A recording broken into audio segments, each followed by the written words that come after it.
Aba, jeep, hinold up. Meron pa palang mga hold upan ngayon sa jeep, kumbatsero.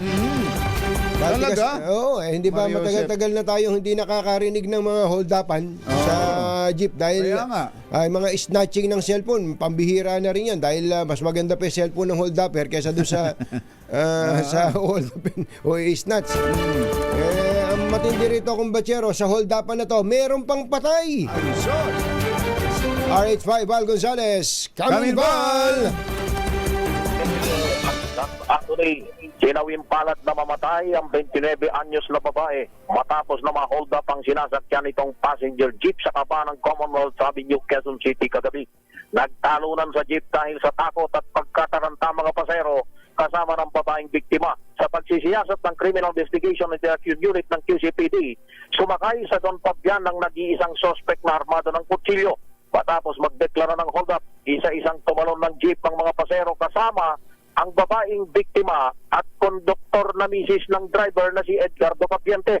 Ayon kay Cabiente, galing sila ng Lagro at patungo ng Cubao ng mangyaring insidente dakong alas 9:30 kagabi. Nakakulong na ngayon sa Kampo Karingalang suspect na bugbog Tingnan mo sarado. nga yan, ha? Matapos na, binugbog itong suspect na ito matapos na kuyugin ng galit na mga motorista Ayun. at mga taong bayan. Mabuti na lamang niya, Jerry. Ano gamit ng hold upper? Kutsilyo. Kutsilyo. Ay, Nagpanik, ano? talaga.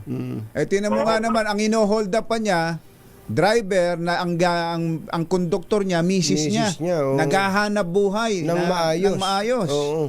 Diba?